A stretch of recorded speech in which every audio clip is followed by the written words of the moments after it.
respire. Car je suis sûr qu'on ne prend pas bien qu'on est, j'en suis certain. Nouvel ordre mondial, fusion de terreur, l'homme, l'animal, le plus prédateur. Tu comprendras alors que tu n'es rien comme celui avant toi, comme celui qui vient. N'abandonne pas, ne laisse pas ta foi mourir. Parce qu'un jour tu gagneras la liberté de vivre.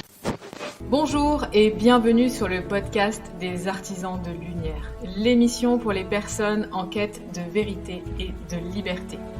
Venez discuter avec nous afin d'œuvrer pour la création d'un nouveau monde, car le savoir, c'est le pouvoir. Salut à tous, j'espère que vous allez bien. Donc on va aborder pas mal de sujets avec vous. Alors Essam, est-ce que tu peux te présenter pour savoir un petit peu ce que tu fais et quel est ton rôle aujourd'hui dans cette lumière? Yes, oui, merci beaucoup Céline de m'accueillir. Alors, je travaille effectivement, j'essaye en tout cas de mettre la lumière sur des points d'obscurité qui nous divisent en fait, parce qu'on se rend compte qu'on souffre énormément et on ne sait pas pourquoi, mais il y a quelque chose qui cloche. Donc moi, en fait, effectivement, ça fait des mois. Ça fait depuis mars en fait que je faisais à l'époque pendant le confinement, que je faisais un live, quotidien que j'avais appelé Pas Confiné et que je faisais sur Instagram en live et qu'ensuite, j'éditais et je republiais sur Facebook et YouTube. Donc à ce jour, j'en ai publié 39 sur les 55 que j'ai fait et il y en a encore 16 que j'ai pas encore publiés parce que je n'ai pas eu le temps.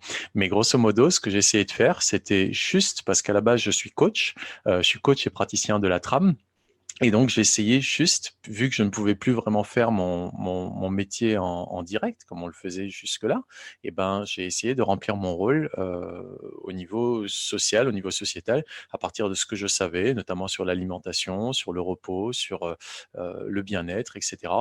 Et petit à petit, mon live a plutôt évolué vers, du coup, prendre en compte de plus en plus l'actualité, parce que je me rendais compte qu'il y avait un truc qui tournait pas rond. Et vers le J25 ou J24, un truc comme ça, j'ai réalisé qu'en fait, on était en train de nous mentir, mais littéralement, qu'il y avait du mensonge, il y avait de la manipulation. Et donc là, j'ai forcément fait évoluer mon live vers des sujets, on va dire, plus d'actualité, pour donner aux gens des pièces, des éléments, disons, de compréhension qui soient toujours factuels, mais ancrés dans une version des faits qui était différente de celle du discours officiel, quoi, qu'on écoutait à la télé. Donc voilà. Je sais pas si c'est une intro qui est bonne ou pas, Céline. Ouais, super, merci. Et en gros, là aujourd'hui, moi je t'ai rencontré en regardant tes vidéos YouTube parce que tu es un des rares qui ose en fait défier l'autorité et Mmh. aller dans les magasins, tu te filmes sans masque, tu sors quand c'est le confinement, etc. Et donc il y a ce côté, juste, c'est même pas de la rébellion en fait, c'est juste de dire je suis un être humain souverain et libre et j'ai le droit de sortir quand j'ai envie de sortir et personne n'a le droit de m'imposer de porter un masque ou de faire quoi que ce soit ou de m'ôter ma liberté. Et je trouvais ça génial en fait que quelqu'un puisse se filmer et nous dire qu'est-ce qui se passe réellement sur le terrain et qu'il puisse aussi expliquer en fait comment les autorités prennent le dessus sur nous et quels sont réellement nos droits. Je pense que la plupart des gens qui nous écoutent aujourd'hui ont tout simplement peur de sortir, peur d'enlever leur masque, peur de l'autorité, peur de ce qu'on va leur dire. Et au final, est-ce que ces personnes-là connaissent réellement leurs droits? Alors, ce que tu dis, c'est très juste, c'est-à-dire que j'ose, même si sincèrement, j'estime que c'est franchement pas grand-chose par rapport à ce qu'ont pu vivre nos ancêtres, nos aïeux. Tu vois, je pense par exemple à la Résistance, avec Jean Moulin, par exemple. Ça, c'était vraiment, vraiment courageux, ces gens-là. Je veux dire, ils mettaient leur vie en danger, littéralement.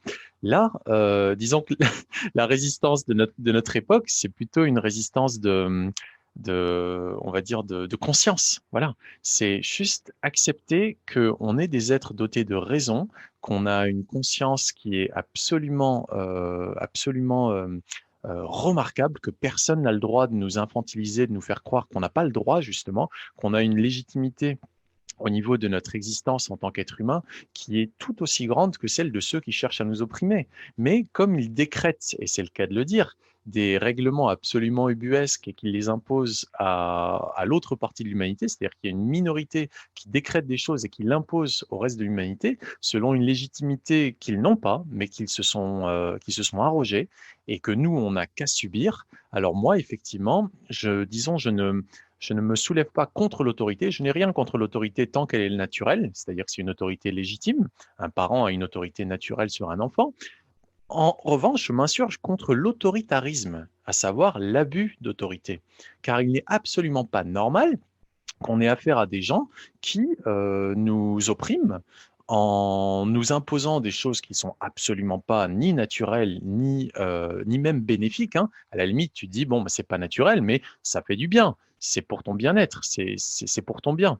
Là, tu dis bon, ok, mais là, c'est ni naturel, ni bienveillant, ni bénéfique, quoi. Donc, moi, c'est plutôt contre ça, si tu veux. C'est plutôt à ça, si tu veux, que je dis non. Mais en même temps, ce n'est pas une opposition directe à toute cette, tout ce qu'ils cherchent à nous imposer. C'est juste dire, moi, je vous ignore, les gars. Moi, ça m'intéresse pas votre truc. Vous me foutez la paix. Je suis un être humain. Je suis pas ce truc-là que vous voulez me faire croire que je suis, à savoir mon corps ou la culpabilité que je peux avoir dans mon esprit ou dans mes émotions. Je ne suis pas ça. Ça, c'est un traitement que vous cherchez à m'administrer, mais qui ne correspond pas à qui je suis. Je suis un être humain digne et libre. Et ça, c'est une vérité, c'est un fait, c'est pas une fiction. En revanche, vouloir me dire oui, il y a tel règlement qui s'applique à tel citoyen dans telle ville ou à telle période, tout ça, c'est absolument pas la vérité. Ça, ce ne sont que des circonstances qui relèvent plus de la fiction que du réel. Donc moi, comme j'ai compris à mon niveau, à mon humble niveau, qu'il y avait clairement une oppression d'État, qu'il y avait d'ailleurs, ça dépasse l'État, c'est intergouvernemental, hein. L'OMS, qui est d'ailleurs pas liée à la santé du tout, mais plutôt, pour moi, c'est l'Organisation mondiale de manipulation de la santé, c'est l'organisation, pardon, pas de la santé, de la société, c'est l'Organisation mondiale de manipulation de la société, c'est ça dont il s'agit pas de santé. Eh bien, on n'est plus vraiment dans un état de droit. Là, on est passé dans un autre niveau de la gouvernance des peuples qui est directement décidé à un niveau intergouvernemental. Donc, comme il y a cette oppression à un niveau bien plus élevé que ce qu'un citoyen est capable disons, de contrer par ses droits qui sont complètement bafoués, eh ben, désormais, je me présente en tant qu'être humain, tout simplement. Ok, alors concrètement, qu'est-ce que peuvent, enfin, j'aime pas dire ce mot pouvoir, parce qu'en fait, on devrait pouvoir faire exactement tout ce que l'on veut, puisqu'on est dirigé tout simplement par notre âme, hein, c'est notre souveraineté. Mais qu'est-ce que les gens peuvent faire? Parce que ce qui revient régulièrement, c'est mais j'ai pas le droit, je vais me faire arrêter par la police, on va me sermonner, je peux pas rentrer dans un magasin si j'ai pas un masque, je peux pas sortir si j'ai pas mon papier d'attestation, je vais me prendre une amende. Moi, c'est toujours ça qui revient, et du coup, les gens n'ont pas envie d'agir parce que ils me disent mais moi, tu te rends compte, je ne peux pas me permettre de payer une amende de 135 €. Alors, que peuvent faire les gens? Bah déjà, se sentir légitime, parce que la menace ou la coercition ne sont que des moyens de nous faire avoir peur de quelque chose auquel on a droit. Pourquoi est-ce qu'on va coller une amende à quelqu'un? On va lui coller une amende parce qu'on va lui dire: «Monsieur, vous n'avez pas le droit de faire ça». Et c'est précisément parce que vous n'en avez pas le droit qu'on va vous punir. Alors ça, c'est justifié effectivement lorsque quelqu'un fait quelque chose qui risque de mettre en danger la vie d'autrui. Si je roule à 180 sur l'autoroute, bah, je prends le risque, et je ne le prends pas que pour moi, je le fais prendre à d'autres gens qui du coup risquent de se retrouver dans une situation où je vais directement leur nuire. Donc c'est précisément pour cela qu'il y a des règles qu'il faut respecter, le code de la route. Ce code de la route, ça fait partie de la loi, mais d'ailleurs ça s'appelle code à juste titre, c'est parce que c'est codifié, hein. Ça ne relève pas littéralement de la loi, ça relève d'un code. Par contre, au-dessus de ça, il y a ce qu'on appelle la hiérarchie des normes, qui est en fait une convention, on va dire légale, qui permet en fait de donner des degrés d'importance, des niveaux d'importance au texte de loi. Et donc, dans cette hiérarchie des normes, il y a différents niveaux. Alors, tout en bas, on a ce qu'on appelle, du coup, ces décisions qui sont prises par le gouvernement, typiquement, ou des gouvernements locaux ou le gouvernement central, donc des arrêtés, des règlements, des décrets, tout ça. Et ça, il y en a des dizaines de millions chaque année qui sont pris. Enfin, il y en a déjà plusieurs dizaines de millions. Il n'y en a pas dizaines de millions chaque année, mais il y en a déjà des dizaines de millions et sans cesse, il y en a des nouveaux. Donc ça, c'est tout en bas de cette hiérarchie des normes. Au-dessus, il y a les lois. Donc les lois, elles sont votées au Parlement, et il y a la jurisprudence, donc les jugements qui sont rendus dans les tribunaux, ainsi que les contrats. Au-dessus encore, on a ce qu'on appelle le bloc de constitutionnalité. C'est la Constitution française de la Ve République de 1958 et notamment la Déclaration des droits de l'homme et du citoyen de 1789. Et ça représente environ 300 articles. Et au-dessus encore, on a le droit international avec notamment les traités. Donc tous ces textes-là, eh bien, ils sont, disons, organisés selon cette hiérarchie-là. Donc tout en haut, les textes qui sont tout en haut ont beaucoup plus de valeur légale que les textes qui sont tout en bas. C'est pour ça qu'un décret qui est illégal a beaucoup, beaucoup moins de valeur qu'un article de la Constitution ou de la Déclaration des droits de l'homme et du citoyen de 1789. C'est précisément pour cela qu'en tant qu'être humain, on doit aujourd'hui, vu qu'on a de fortes raisons de penser qu'on vit dans un état de corruption généralisée, pour préserver notre sécurité, pour préserver notre intégrité, pour préserver nos libertés et nos droits fondamentaux, il y a de fortes, comme on a ces raisons de croire qu'on est mis en danger, eh bien, on doit s'élever dans la hiérarchie des normes et ne plus en rester au simple décret, au simple, disons, textes qui ont pu être décrétés de manière unilatérale par un gouvernement qui, de toute évidence, n'a pas notre meilleur intérêt à l'esprit lorsqu'il prend ses décrets, lorsqu'il prend ses décisions, lorsqu'il met en œuvre des mesures qui sont absolument irrespectueuses et illégales, en fait. Elles sont irrespectueuses de notre dignité, de nos libertés, de nos droits, et en plus, elles sont illégales car elles contreviennent directement au droit constitutionnel. Est-ce que là, tu aurais un exemple, par exemple, de choses qui sont contradictoires entre nos vrais droits et, par exemple, des prises de décision, des décrets qui n'ont strictement rien à voir et sur lesquels on peut avoir justement cet aval, quoi? Bien sûr, le décret du 10 juillet 2020, il contrevient directement aux droits fondamentaux, aux libertés individuelles. Le fait de forcer quelqu'un à se dissimuler le visage, ce n'est pas du tout anodin. D'ailleurs, il y avait une loi de 2010 qui avait été votée, je vais te trouver ça aussi, qui avait été votée pour justement empêcher que quelqu'un vous force à vous dissimuler le visage. C'est l'article 225.4.10 du Code pénal qui, du coup, interdit à quiconque de forcer une autre personne ou plusieurs autres personnes à se dissimuler le visage par menace, violence, contrainte, abus d'autorité ou abus de pouvoir, virgule, très important, en raison de leur sexe, virgule, c'est puni d'1 an d'emprisonnement et 30 000 € d'amende. Et lorsqu'on impose ça à un enfant, c'est carrément 2 ans d'emprisonnement et 60 000 € d'amende. Donc cette loi, c'est une loi qui a été votée au Parlement, donc à l'Assemblée nationale et au Sénat, et ça a vraiment valeur de loi, contrairement à un décret. Un décret, c'est décrété de manière unilatérale, peut-être sur la base d'une loi. Il y a une loi qui a autorisé donc la prolongation de l'état d'urgence sanitaire, et sur la base de cette loi, le gouvernement a décrété que c'était comme ça. C'est comme là le dernier décret qu'ils ont sorti là sur le couvre-feu, puis maintenant sur le confinement, tout ça, ce sont des décrets unilatéraux. C'est le gouvernement qui prend ces décrets-là. Donc ces décrets, tu vois, comme je te le montrais sur l'image précédente là de l'atelier, les décrets, ils sont là. Ils peuvent être pour ou contre le citoyen, mais c'est tout en bas de la hiérarchie des normes. Là, lorsqu'on se situe dans les lois, on est au-dessus déjà. Tu vois, donc cette loi-là qui dit que toute personne qui impose à une ou plusieurs autres personnes de se dissimuler le visage, elle peut être punie d'1 an d'emprisonnement et 30 000 € d'amende. C'est une loi, c'est pas un décret. Donc si un décret va contre une loi, le décret ne peut pas abroger la loi. Ce n'est pas possible. Et plus on monte dans la hiérarchie des normes, plus en fait ça fait foi. Donc là, par exemple, tu vois, à l'article 2 où il est écrit que le but de toute association politique est la conservation des droits naturels et imprescriptibles de l'homme, ça veut dire ce que ça veut dire. Le gouvernement français, l'État français d'ailleurs, c'est une association politique. Politique, ça veut dire que ça a trait à la vie de la cité. Et son but, le seul but d'une association politique, doit être la conservation des droits naturels et imprescriptibles de l'homme. Et ces droits, c'est écrit noir sur blanc, donc ça, vous pouvez aller voir, hein, c'est sur le site de la République française, je veux dire, c'est la loi. On enlève ça, on enlève l'État, on enlève la France, quoi. Donc, On enlève... ce gouvernement est hors la loi. Ce gouvernement est hors la loi, absolument hors la loi. Et qu'on vienne me poursuivre pour diffamation si je dis, si j'ai tort, entre guillemets, si je mens, qu'on vienne me poursuivre en diffamation. Je les attends, il n'y a aucun problème. Ce gouvernement est hors la loi. Et ça, tant qu'on ne l'aura pas réalisé, on ne pourra pas avancer.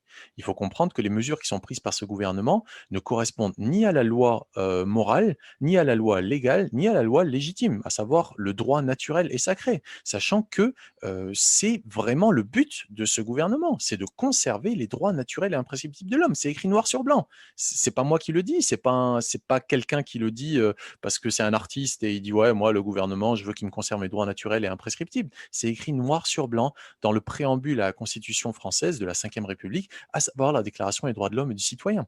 Et ces droits sont, il y en a 4 qui sont écrits ici tout du moins, la liberté, la propriété, la sûreté et la résistance à l'oppression. La résistance à l'oppression, c'est un de nos droits fondamentaux. Lorsqu'on se retrouve opprimé, par exemple un masque qu'on me fout sur le nez, c'est de l'oppression. Moi, sincèrement, ça m'asphyxie, ça m'empêche de respirer correctement. Et la respiration, c'est fondamental. Si on ne respire pas correctement, on ne peut pas vivre correctement. Il y a 4 principes de base pour vivre correctement. L'alimentation, la respiration, le repos, l'élimination. Tu m'enlèves la respiration, mais tu m'empêches de vivre correctement. Or, c'est mon droit naturel et imprescriptible. Personne ne peut m'enlever ce genre de droit.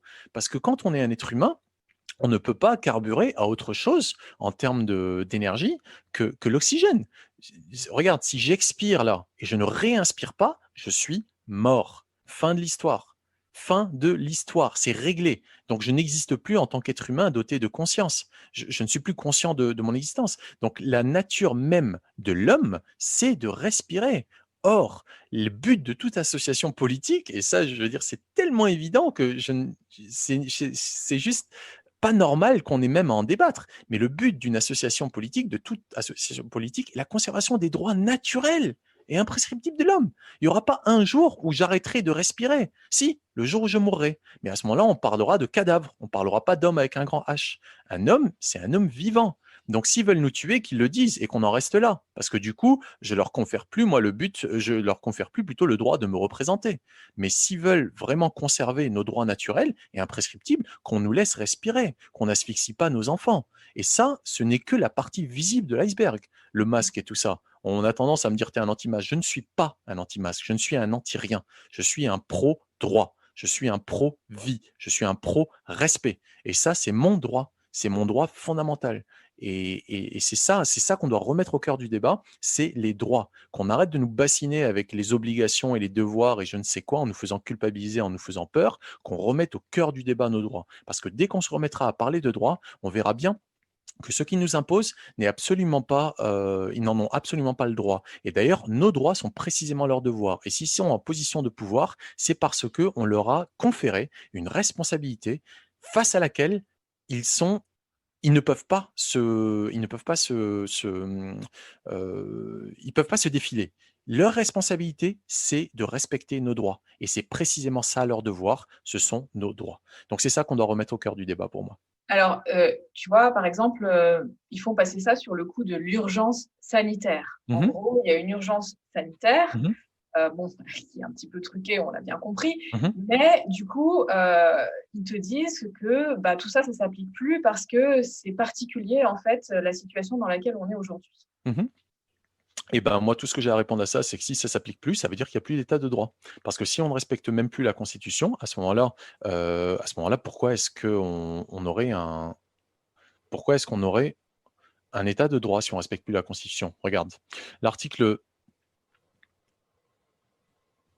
16. Toute société dans laquelle la garantie des droits n'est pas assurée, ni la séparation des pouvoirs déterminée, n'a point de constitution.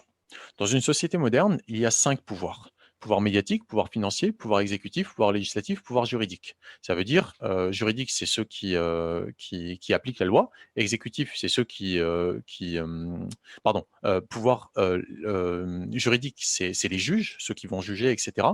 Pouvoir exécutif, c'est ceux qui exécutent, du coup, le gouvernement. Pouvoir législatif, c'est ceux qui créent les lois, donc le Parlement. Pouvoir financier, pouvoir médiatique, on les connaît. Donc, aujourd'hui, il n'y a pas de séparation entre ces pouvoirs. C'est clair, il y a de la collusion à tous les niveaux. Tu regardes le pouvoir de l'argent, 90% des médias français sont possédés par 10 grandes familles. 90%. Autant te dire que les informations qu'on reçoit via la télé ou via la presse, elles sont extrêmement, extrêmement orientées. Il y a une concentration phénoménale. Et ça, c'est qu'en France. Tu regardes dans d'autres pays du monde où il n'y a pas la diversité de presse, d'opinion qu'on peut avoir en France, c'est bien pire. C'est comme ça qu'on tombe dans le totalitarisme. Là, aujourd'hui, on a affaire à des organes de presse d'État, à des organes médiatiques d'État. Ils sont subventionnés à coût de centaines de millions d'euros. Et donc, ils vont véhiculer le message que l'État, le gouvernement même, je dirais, souhaite véhiculer. Donc, il y a cette dimension-là. Il y a la dimension comment dire, il n'y a plus d'indépendance réellement du législateur. Tu regardes, par exemple, la fameuse loi bioéthique qui n'a rien de bio ni d'éthique, qui a été votée en pleine soirée de juillet, fin juillet, à 3 heures du mat'. Il y avait à peine 17% des parlementaires qui étaient présents. Je ne sais pas si c'était au Sénat ou à l'Assemblée nationale, mais ils étaient 17%. Mais comment est-ce qu'on peut voter un truc aussi ubuesque? Et ils l'ont emporté à une très faible majorité, je ne sais pas, de quelques voix, hein, LREM évidemment.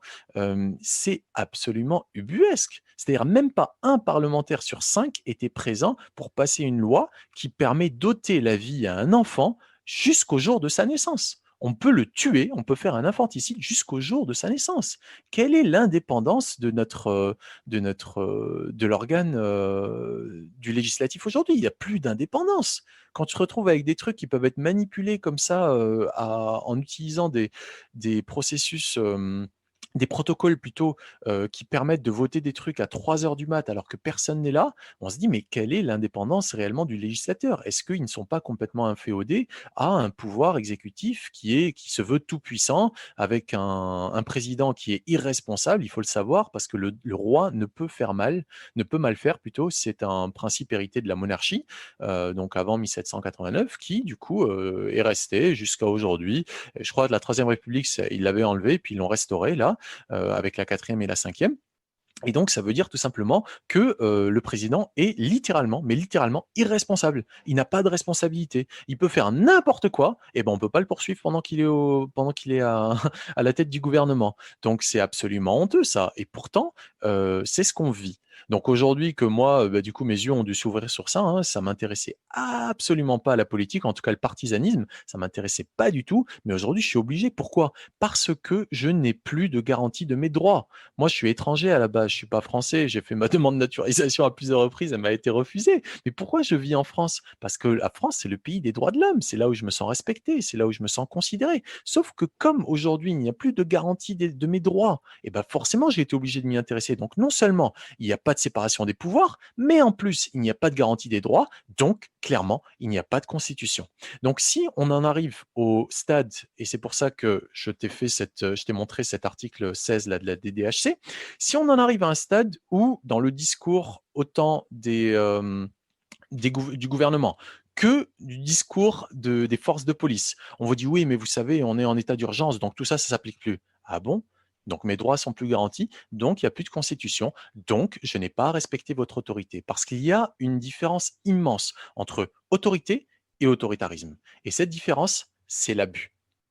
Donc, l'autorité, c'est OK. Moi, je respecte l'autorité, hein. Si je dois parler à quelqu'un qui a une certaine autorité, je respecte son autorité. Ceci dit, l'abus d'autorité qui nous fait tomber dans l'autoritarisme, ça, non, je ne peux pas le tolérer. Ok. Alors, concrètement, moi, je suis maman. Tu vois, beaucoup de personnes qui me suivent aussi ont des enfants. Je veux sortir, je veux faire mes courses, je n'ai pas envie de porter de masque, j'ai mes enfants qui sont avec moi, etc. Et je veux m'opposer à toute cette oppression. En gros, comment est-ce que je peux faire valoir mes droits? Est-ce qu'il faut que j'ai des papiers sur moi pour comprendre en fait comment je peux répondre à cette autorité qui est en face de moi, qui a toujours le dernier mot, j'ai l'impression, parce que Mm. c'est très compliqué. Moi, j'ai déjà essayé en fait, et à chaque fois, ils ont toujours le dernier mot, c'est toujours eux qui ont raison, c'est eux l'autorité, c'est eux la loi. Nous, on n'a pas le droit de dire quoi que ce soit. Moi, honnêtement, personnellement, en tant que citoyenne, quand je vois la police, plutôt que d'être rassurée, j'ai peur, en fait. Mm. Et je trouve que ça, c'est pas normal. C'est pas normal qu'aujourd'hui, la police ou la gendarmerie, qui est censée me protéger en tant que citoyenne, aujourd'hui, j'en ai peur. C'est-à-dire Mm. que je les fuis, j'ai peur quand ils sont là, j'ai pas confiance, en fait. Et qu'est-ce que je peux faire, moi, concrètement? Quels sont mes droits et comment je peux me défendre par la parole ou alors par avec des documents. C'est ça, en fait, parce que j'ai l'impression qu'on est vraiment dans cette bataille en train d'essayer de faire valoir nos droits et qu'on n'y arrive pas, en fait. J'ai beaucoup de personnes qui baissent les bras parce que ils ont toujours le dernier mot. Mm. C'est tout à fait vrai ce que tu dis, c'est qu'ils ont tendance à s'arroger des droits qu'ils n'ont pas. Et ce qu'il faut comprendre, c'est que les policiers, les gendarmes ne sont pas des juristes. Ils connaissent pas la loi. Ils sont encore moins avocats, hein, mais s'ils étaient ne serait-ce que juristes, ce serait pas mal, mais ils ne connaissent pas la loi. Donc, en fait, comme ils ne connaissent pas vos droits, ils peuvent pas faire leurs devoirs. Parce que leurs droits sont précisément vos devoirs. Donc, c'est pour ça qu'il faut les rappeler à la loi. Il faut leur rappeler vos droits. Et donc, pour cela, il faut les connaître. Donc ça fait bientôt 2 mois, là, je pense quasiment 2 mois, que tous les dimanches, je fais un atelier sur la confiance en notre légitimité à faire valoir nos droits. Parce que c'est là, si tu veux, que le bas blesse, c'est qu'on n'a pas confiance. Comment est-ce qu'on peut avoir confiance si on ne sait pas, si on est complètement tributaire de ce qu'on nous dit, de ce qu'on nous fait croire? Et c'est comme ça qu'on devient manipulable. Donc on est manipulé parce qu'on est dans l'ignorance. Alors, je ne jette la pierre à personne. Je suis le premier, en fait, à reconnaître que tous ces sujets-là ne m'intéressaient pas. Mais dès lors que j'ai commencé à en souffrir, c'est-à-dire à ce qu'on me restreigne ma liberté, là, tu vois, ça fait, franchement, je compte plus, mais ça va bientôt faire 6 mois que j'ai pas vu ma femme. Mais bref, ils nous oppriment et ils ne connaissent pas la loi, les policiers. Ils ne connaissent pas la loi et au moment où on doit faire valoir nos droits, il est essentiel que nous, on les connaisse. Parce que si on ne les connaît pas, comme je t'ai dit, on n'en a pas. Si on ne connaît pas nos droits, on n'en a pas. Donc le moment où on se rend compte qu'on est en train de nous enlever nos droits, qu'on est en train de nous enlever notre légitimité à les faire valoir, jusque-là, ils étaient protégés, il n'y a pas de problème. Enfin, ils étaient relativement protégés, donc il n'y avait pas de problème. Mais le moment où on réalise qu'on est en train de nous ôter nos droits, c'est précisément ce moment-là où il faut dire stop. Ma priorité devient connaître mes droits. Parce que si je ne les connais pas, je n'en ai pas. Et si je ne les utilise pas, eh ben, ils vont tomber en désuétude. Et on va finir par me les ôter un par un. Et c'est ce qui est en train de se produire aujourd'hui. Et c'est précisément pour ça, du coup, que je fais ces ateliers, que je fais, au début, je demandais une contribution, une participation libre, chacun payait ce qu'il voulait. C'est pas le but de faire, d'exploiter, on va dire, la misère aujourd'hui. Notre but en commun, c'est sauver notre humanité. Comme un. On doit être comme un, vraiment. On a aujourd'hui un intérêt en commun. C'est ça. Et toi aussi, tu me disais que tu passes une dizaine d'heures par jour juste à ça, de manière bénévole, juste pour pouvoir faire avancer le chemin public, parce que sinon, c'est notre vie qui est en jeu. Donc voilà, j'avais fait ça sur participation libre initialement parce que dans une démarche de coaching, il faut qu'il y ait un engagement. Si la personne n'est pas engagée, c'est pas évident ces sujets-là. Ça nécessite qu'on m'accorde une attention pendant 2, 3, 4 heures. Je sais qu'il y avait eu un atelier qui avait duré pendant 4 heures et ça aurait pu durer plus. J'essaye de rendre ça compact, mais voilà, il faut un engagement. Donc c'est vrai que ce qui engage généralement, c'est j'ai payé, parce que quand on dit gratuit, les gens n'accordent aucune valeur. Et évidemment, il faut gagner un petit peu de sous pour pouvoir vivre dans ce monde. Moi, j'habite à Boulogne-Billancourt, donc tu vois, je suis en ville, je suis pas à la campagne. Donc aller acheter mes légumes et mes fruits, c'est pas gratos. Donc si je consacre tout mon temps à ça, c'est normal que j'ai un peu de revenus, c'est important. Mais en même temps, c'est pas la priorité, donc j'avais fait ça en participation libre pour que n'importe qui puisse venir. Désormais, ça fait 3 semaines, je pense, j'ai carrément tout ouvert, c'est gratuit. N'importe qui peut venir gratuitement et c'est même diffusé en direct sur YouTube. Parce que voilà, l'urgence est telle que voilà, j'ai ouvert, j'ai brisé les carcans de dire voilà, pour du coaching, il faut tel truc, tel truc. On s'en fout maintenant. Ce qu'il faut, c'est l'urgence de sauver notre humanité. Et pour ça, il faut qu'on connaisse nos droits et il faut qu'on ait suffisamment confiance en notre légitimité à les faire valoir. Donc, la police, ça fait peur, c'est vrai. Pourquoi? Parce qu'ils ont une autorité. La police, en fait, ils sont pas là pour nous contrôler, ils sont pas là pour nous opprimer, ils sont là pour nous protéger à la base. À la base, je dis bien à la base, parce qu'aujourd'hui, on vit dans un monde où les choses fonctionnent un peu à l'envers. Et donc, quand tu regardes là, par exemple, l'article 12, la garantie des droits de l'homme et du citoyen nécessite une force publique. La force publique, c'est la police, la gendarmerie. Cette force est donc instituée pour l'avantage de tous et non pour l'utilité particulière de ceux auxquels elle est confiée. Il y a aujourd'hui une loi qui, enfin, je vais déjà finir sur cette idée.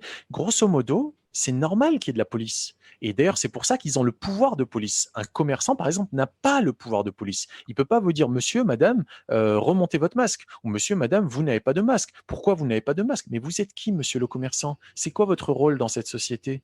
Pourquoi est-ce qu'on fait société? Parce qu'il y a un contrat social. Si vous n'avez pas le pouvoir de police, mais que vous vous l'arrogez, vous vous l'octroyez, eh ben on va où? Ça veut dire qu'on rentre dans un état totalitaire. On rentre dans un état où n'importe qui peut faire son petit chef et se mettre à décider de ce qui est légal et de ce qui ne l'est pas. Vous, votre obligation en tant que commerçant, c'est d'informer, c'est d'afficher l'information à l'avant sur la devanture que masque obligatoire. Sauf que dans le décret du 10 juillet 2020, et je ne connais pas encore, je n'ai pas lu, pour être tout à fait honnête, le nouveau décret là d'octobre, là, je crois que c'est le 28 ou 29 octobre, je ne l'ai pas lu, mais dans celui du 10 juillet, parce que celui là d'octobre, il abroge celui du 10 juillet. Mais dans celui du 10 juillet, à l'article 2, il y a des exceptions. Il y a des exceptions pour ceux qui ne peuvent pas porter de masque. Donc, il faut le savoir que vous avez le droit de ne pas porter de masque. Pourquoi? Parce que c'est prévu par le gouvernement. C'est prévu qu'il y ait des exceptions. Si ça n'avait pas été prévu, leur truc aurait été rétoqué immédiatement au Conseil d'État ou au Conseil constitutionnel, et donc ça n'aurait pas pu avoir de validité. Donc il y a des exceptions, c'est normal. Et ces exceptions-là, ce n'est pas aux commerçants de les savoir. Ils n'ont pas à savoir à quel titre vous ne portez pas votre masque. Et pour en revenir à la police, c'est normal qu'elle existe et il faut la respecter parce qu'elle est instituée pour l'avantage de tous. Elle n'est pas instituée pour l'utilité particulière de ceux à qui on a confié ce pouvoir de police, cette mission en fait d'utilité publique. Et c'est précisément pour ça que les policiers doivent respecter nos droits. Ils ne peuvent pas, ils ne doivent pas nous faire peur. Lorsqu'un policier vient vers vous, il faut vous dire qu'il vient avec l'intention de vous protéger. Il ne vient pas avec l'intention de vous opprimer. Il ne vient pas avec l'intention de bafouer vos droits. Il vient littéralement pour vous protéger parce que c'est son rôle. S'il ne remplit pas ce rôle, à ce moment-là, il n'a rien à faire là où il est. Et c'est pour ça aussi qu'il y a des articles de loi qui nous permettent d'appréhender des citoyens, quels qu'ils soient, dont notamment l'article 73 du Code de procédure pénale, qui nous permet d'appréhender quelqu'un qui commet un délit flagrant. Dans les cas de crimes flagrants ou de délits flagrants punis d'une peine d'emprisonnement, toute personne a qualité pour en appréhender l'auteur et le conduire devant l'officier de police judiciaire le plus proche. Donc, un officier de police judiciaire, ça peut être un maire, ça peut être un officier de police judiciaire. Du coup, ça existe en fait les OPJ qui du coup sont pas les policiers, on va dire normaux. C'est pas un policier municipal ou un policier normal. Les officiers de police judiciaire, c'est les maires, c'est les préfets, c'est les OPJ qui existent. Donc, c'est un corps de la police particulier. Et donc, on peut l'emmener, ce policier-là, ou ce citoyen qui contrevient à mon droit, qui commet un crime flagrant, eh ben, on peut l'emmener et on peut l'appréhender. L'appréhender, ça veut dire le prendre, hein, ça vient de ça, de prendre. On le prend par le bras et on l'emmène chez un OPJ. Et s'il oppose une résistance, eh ben, il sera mis en garde à vue. S'il n'a pas opposé de résistance, il a convenu qu'effectivement, il avait commis un crime, etc., et ben, à ce moment-là, ben, tout ira bien. C'est pour ça aussi que je recommande systématiquement de filmer nos interactions avec la police. Et donc, c'est ce que je voulais vous dire là, c'est qu'il y a une loi là qui est en train de passer, qui veulent faire passer et qui est absolument honteux. C'est la... ouais, voilà. C'est honteux, c'est absolument anticonstitutionnel. Je crois, cette loi qu'elle doit passer. Pardon? Ils doivent faire passer cette loi demain, non? C'est un truc comme ça. Je t'avoue que je suis sur d'autres terrains, mais je suis pas ça d'assez près. Mais il faut que tous on le fasse. Il faut que tous on soit au courant qu'il y a cette PPL Fauvergue. Fauvergue, c'est le nom du parlementaire qui veut la faire passer. Et ils veulent. Regardez ce que dit Darmanin. Tu me dis si on entend le son. On entend de diffuser l'image de policiers. Par ailleurs, protection. J'avais fait une promesse qui était celle de ne plus pouvoir diffuser les images des policiers et des gendarmes sur les réseaux sociaux. Cette promesse sera tenue puisque la loi prévoira l'interdiction de la diffusion de ces images. La loi dans 2 jours. Aujourd'hui, et puis en commission toute la semaine. Alors ça, soyons clairs, soyons archi clairs. Ça, c'est anticonstitutionnel. Et ce n'est qu'une preuve de plus que ce gouvernement est hors la loi, qu'ils font passer en fait des lois, qu'ils font passer des mesures, qu'ils font du forcing au niveau du Parlement, comme on a pu le voir avec la loi bioéthique, comme ils vont le faire avec celle-ci, qui prennent en fait des décisions, des mesures qui sont littéralement anticonstitutionnelles. Donc on ne vit plus, selon toute vraisemblance, dans un état de droit. Néanmoins, il est complètement de mon droit que je les fasse valoir, mes droits, même si ce gouvernement-là est hors la loi. J'ai quand même des droits fondamentaux et la manière dont je m'assure que mes droits ne sont pas bafoués, parce que c'était ça à l'origine de ta question, c'est en fait en utilisant le droit naturel, sacré, qui du coup normalement est censé être défendu, conservé plutôt par toute association politique, dont notamment le gouvernement. Et donc, je me réfère dans cette hiérarchie des normes. Donc, je vous ai montré cette première pyramide-là, qui est du coup un truc assez simple, qui est très représentatif. Et là, quand on regarde dans celle-ci, qui est un petit peu plus complexe, on voit qu'il y a le registre du légal, qui est tout ce droit dit positif. Donc, le droit positif, c'est tout le droit qui est écrit, c'est de la fiction, c'est une histoire qu'on s'est racontée, qui nous aide à vivre en société, à faire un contrat social sur la base de règles, disons, qui sont édictées. Mais il y a également le droit légitime, ce qu'on appelle, autrement dit, le droit négatif, c'est-à-dire celui qui n'est pas écrit, qui relève en fait du légitime, qui n'est pas écrit, il n'y a pas besoin de l'écrire, tu vois. Bon. Les 2 pyramides, là, c'est un peu, en bas, c'est l'homme de paille, et en haut, c'est l'homme souverain, en fait. Hein, c'est ça. Voilà, donc tu as dit le mot qui veut tout dire, c'est l'homme de paille, c'est-à-dire que c'est une personnalité juridique qui nous permet... Pardon ? C'est une personne fictive, en fait. C'est une personne fictive qui existe, qui est très utile parce qu'elle nous permet de passer des contrats, d'avoir un certain nombre de privilèges, comme aller ouvrir un compte en banque, comme avoir une citoyenneté, comme avoir un contrat d'Internet ou un contrat de téléphone. C'est lorsqu'on veut passer des contrats. Sauf que, bon, vu que tu en as parlé, on va en parler, il y a cette dimension-là de fraude du nom. Ça, c'est un truc que je ne connaissais pas avant, la fraude du nom légal. J'ai découvert ça ces derniers mois parce que j'ai dû me protéger, j'ai dû comprendre, mais comment je vais assurer ma sûreté juridique? Je me rends compte qu'on est en train de bafouer tous mes droits. Qu'est-ce que je fais? Au secours! Et c'est comme ça que j'ai commencé, en fait, à m'intéresser à ces sujets-là. Et j'ai découvert cette organisation qui s'appelle Place des Humains. C'est un site internet qui a donc cette nation, la nation universelle des êtres humains, la NUE, j'aime beaucoup le nom qui a été trouvé, la NUEH, qui du coup a développé tout plein d'outils qui nous permettent de faire valoir nos droits naturels, sacrés, dans le légitime, ici, plutôt que d'être inféodés à ces règlements-là, qui lorsque on se rend compte qu'on est dans un état de corruption généralisée, on ne peut plus faire confiance, on ne peut plus s'en remettre les yeux fermés à ce que nous dit notre gouvernement, parce qu'on se dit, mais ce qu'ils font là, c'est juste pas juste, d'une part, ça me semble pas très légal non plus, mais surtout c'est illégitime. Pourquoi? Parce que ça contrevient à cette dimension-là. Or, tout ça, c'est tout en haut de la hiérarchie des normes. C'est là que ça se produit. Tu vois, tous les traités là que je vous ai montrés là au début, le droit international, le droit communautaire, tout ça, ça continue à faire partie du droit positif. C'est-à-dire que c'est là, tu vois, c'est ici. Droits de l'homme, traités internationaux, tu vois, c'est toujours là. Par contre, là, on est au-dessus. Là, on est clairement au-dessus. Si quelqu'un m'empêche de respirer, si quelqu'un me renie en fait mes droits fondamentaux, mes droits légitimes, bah il y a un gros souci. Donc, ce qui permet de faire le lien entre ça et ça, c'est ce petit document-là, c'est cette carte d'être humain. Ça, c'est un truc génial, ça. Ça, c'est aussi important que ma vie. Pourquoi? Parce que ça me permet de garantir mes droits. Là, au dos, il y a un QR code qui permet, lorsqu'on le scanne, d'arriver en fait sur le site Place des Humains. On peut mettre un lien vers n'importe quel site. Hein. Vous pouvez vous ouvrir un blog et déclarer vos droits, en fait, déclarer vos droits souverains en tant qu'être humain, et que vous réserver de façon permanente votre droit de consentement et tous vos droits naturels, inaliénables et sacrés. C'est fondamental. Aujourd'hui, si on se fait contrôler par un policier ou par une autorité qui, du coup, vise à nous faire dire ou faire certaines choses qui contreviennent à nos droits fondamentaux, il faut être capable de faire valoir ses droits. Et comment on fait ça?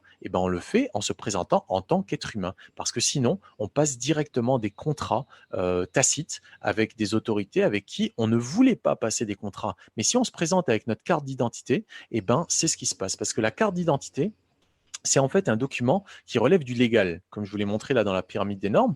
Donc on est ici, on est dans le légal. Or, comme ici au niveau du légal, comme je vous l'ai dit à plusieurs reprises, on a de fortes raisons de croire qu'il y a une corruption généralisée, donc que nos droits ne sont plus assurés, et donc qu'il n'y a plus en fait de constitution, tu vois, article 16. Toute société dans laquelle la garantie des droits n'est pas assurée ni la séparation des pouvoirs déterminée n'a point de constitution. Donc, comme on a de fortes raisons de croire que c'est le cas, on passe du côté du légitime. Pourquoi? Parce que ici, c'est corrompu.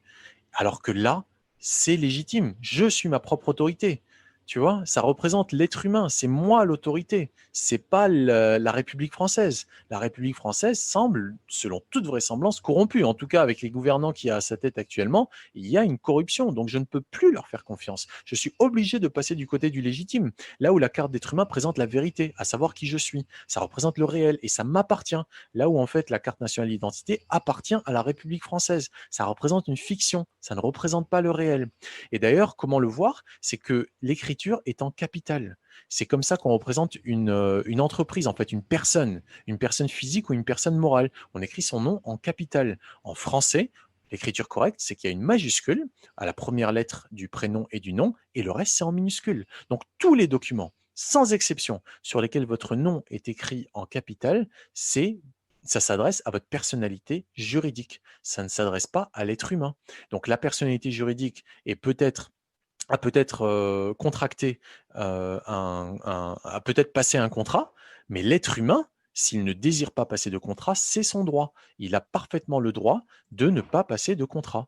Et ça, c'est un droit qui nous est garanti par la Déclaration universelle des droits de l'homme de 1948, qui n'a que valeur déclarative, qui a ensuite été transcrite dans le droit international au travers d'autres documents, mais c'est un peu complexe, c'est pas la peine de rentrer dans ce niveau de détail, mais on peut le voir ici à l'article 6, chacun a le droit à la reconnaissance en tout lieu de sa personnalité juridique. Ça veut dire que si je me présente quelque part et que je veux faire valoir ma personnalité juridique, à savoir Aïssa Mobala en capitale, j'en ai le droit. En tout lieu, j'ai le droit à ce qu'on me reconnaisse ma personnalité juridique, mais ce n'est guère une obligation. Et c'est là que se trouve la fraude, c'est qu'on nous a fait croire qu'on n'était que notre personnalité juridique. Donc que tout ce que les gouvernements édictaient comme loi et règlements et autres décrets, on y était complètement et irrémédiablement inféodé. Or, ce n'est pas le cas et c'est là que se trouve la fraude. Nous sommes des êtres humains, nous ne sommes pas des personnalités juridiques. Nous avons le droit à la reconnaissance de notre personnalité juridique, mais guère l'obligation. Et donc, lorsqu'on se réfère avec sa carte d'être humain, lorsqu'on se présente avec notre carte d'être humain et qu'on se réfère au réel, là, on commence à avoir des droits inconditionnels. C'est le droit, par exemple, je vais vous en citer quelques-uns, le droit de vivre, le droit d'être libre, le droit de propriété, le droit de choisir, le droit de résister à l'oppression, qui est carrément un droit constitutionnel, celui-là, le droit de libre expression, de réponse, d'être jugé équitablement, de se nourrir, de soigner, bref, etc. Alors que lorsqu'on est du côté de la carte nationale d'identité, c'est-à-dire qu'on représente la fiction avec notre personnalité juridique, là, on a des droits qui sont soumis à des obligations. Vous avez le droit, par exemple, à un avocat. Vous avez le droit au RSA. Vous avez le droit à la sécurité sociale, vous avez le droit à je ne sais quoi. Ce sont des droits conditionnels. Or, lorsqu'on se présente en tant qu'être humain, ce sont des droits inconditionnels. Parce que l'autorité, c'est moi. L'autorité sur cet être humain, c'est moi-même. L'autorité sur cet être humain, c'est toi-même. Et c'est ça qui est important de remettre au cœur de nos vies, c'est réaliser que l'autorité extérieure, si elle contrevient à nos droits fondamentaux, on lui ôte on lui enlève cette autorité parce qu'elle contrevient à nos droits fondamentaux. On ne peut pas le tolérer. Et c'est ça l'enjeu aujourd'hui, c'est réaliser que nous sommes tous autant que nous sommes légitimes à faire valoir nos droits, car nos droits sont précisément leurs devoirs. Et s'ils sont en position de pouvoir, c'est parce qu'ils ont des devoirs et non des droits sur nous. Et c'est ça qu'on doit leur rappeler sincèrement, j'utilise un mot un peu fort, mais c'est ce qu'ils sont, assez criminels. Ce sont des criminels. Et ils seront jugés pour ça. Que ce soit de mon vivant ou pas, ces gens-là seront jugés. Voilà, merci Ehsan pour cette première partie et on se retrouve dans le prochain podcast pour la deuxième partie.